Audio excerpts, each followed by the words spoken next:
I'd say I've started like 13, 14 companies probably at this point, maybe closer to 11, 12. I've probably only had 2 that I've considered successful. I started early on when I was in 6th grade.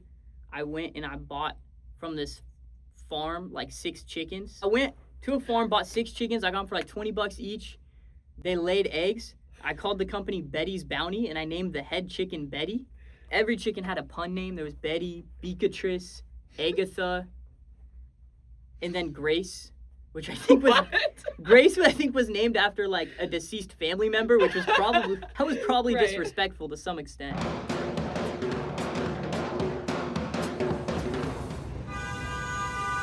So, anyways, that was my first business. Since then, I've started tons. The biggest unlock was, end of middle school was understanding you can get way more distribution and reach online, especially if you build a product that can expand beyond just your neighborhood. Did you make a lot of money from the chickens? Betty's Bounty?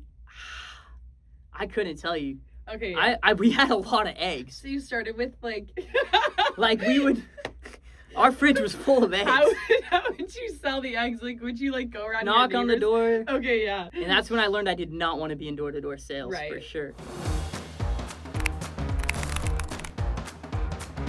In high school, I used to do a lot of sneaker reselling, which I think is how a lot of like founders kind of got their start. It's either sneaker reselling. I also did a lot of drop shipping. The number one thing I took away or learned was the most expensive or most sought after sneakers that could be resold had some sort of gamified pack element to them. So for example, there's a pair of Nikes called the Chunky Dunkies, and they're a collaboration with Ben & Jerry's, and they sold for like $3,000 aftermarket because they came in like an ice cream tub.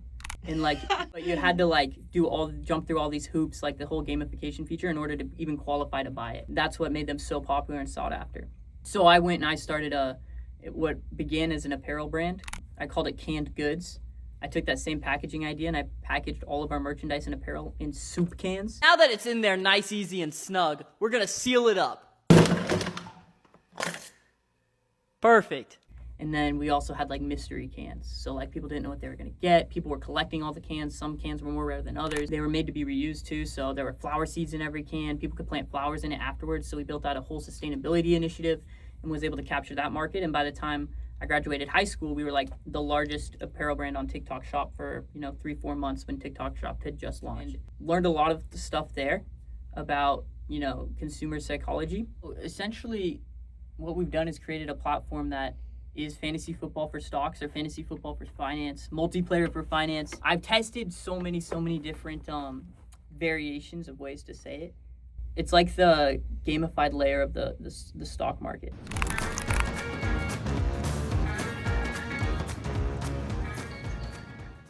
Like my first company, I think we've gotten 60, 100 million organic views, especially starting out. That was very difficult early on, and that fueled a lot of our growth. And I've taken a lot of those same key principles and implemented them here with GameStock. Like, to this point, we've had a few very viral videos, including the Kumar. As of right now, I own the #1 most viewed Kumar parody. My name is Kumar. I'm a retired accountant. And I'm going to steal your jobs by becoming the biggest accounting influencer in the world.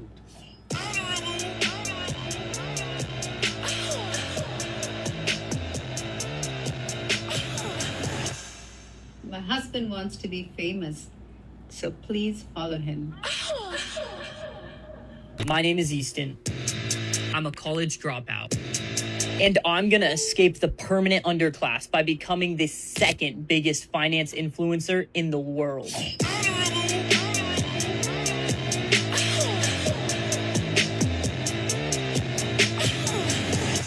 Now, I don't know much about money, but tomorrow I'm gambling the rest of my student loans on the stock market live on YouTube. Follow to see what happens and tune in.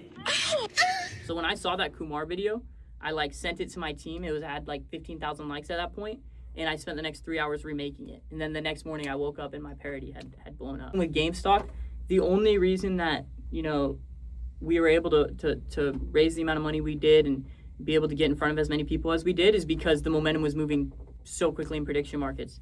And even though we're not a prediction market, we kind of share a lot of the same similar philosophies. And so we were able to jump on that as quick as possible, but that meant we had to make product as quick as possible, reach out to as many people as quick as possible, get into the room as quick as possible. And it's the same with social media.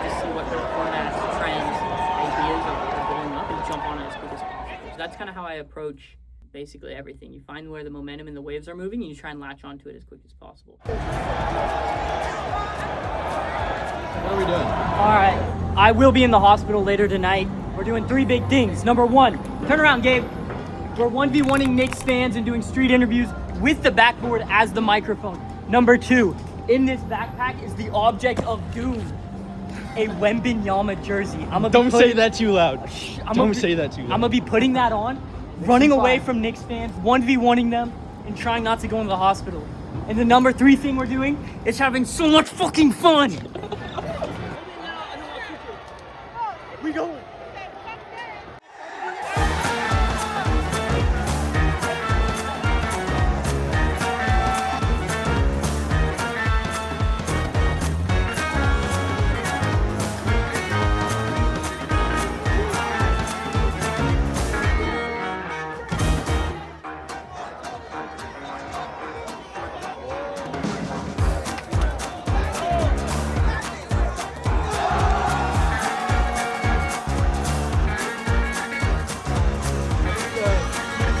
Most value they got out of tonight was the fact that everyone else was filming their sign. And so the attention from all of the other clip accounts and the accounts clipping those accounts is just going to compound, and everyone's going to be like, what is GameStop? That's ideally what happens. Yeah, I mean, I just want top of I mean, I wouldn't be surprised if I open my phone tomorrow morning and I scroll a few times and I see a video with GameStop and someone dunking on something.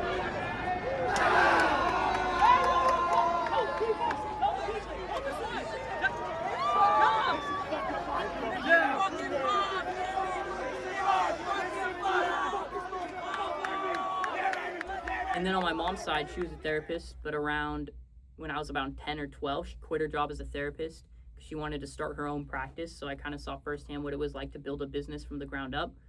And that was more small business style, just her and some friends that she got together to work with her as an independent practice. But it also kind of opened my eyes to the fact that you can be the most successful based on the most amount of people that want to see you win who are around you. So it's every day, when meeting new people, it's figuring out how you can provide the most value to them and help them out and reach their goals as much as possible. And then, ideally, if they're the right type of people that you want to work with, then they'd be doing the same back to you. Come on! Come on. That's half. We're 1v1ing Knicks fans and doing street interviews with the backboard as the microphone. You got one rowdy person. I would define myself as an extrovert. So, I met Easton through Gabriel here. How do you feel about France? And we chatted about random startup shit for a couple hours. I think community is the most important thing you can do in basically every aspect of life. Arms should be right here. There's somebody holding you right there. Hey, yo! Tell them what happened. Like, if you think about early humans, we were like communities of hunters and gatherers going around. And so everything in life, whether it's building a company, I've never even thought of other aspects of life in the past 3 years. So you can be the most successful based on the most amount of people that want to see you win who are around you. Exactly. I go from behind there and I just run through this crowd and we have a here and there. And I run across the street, you catch me.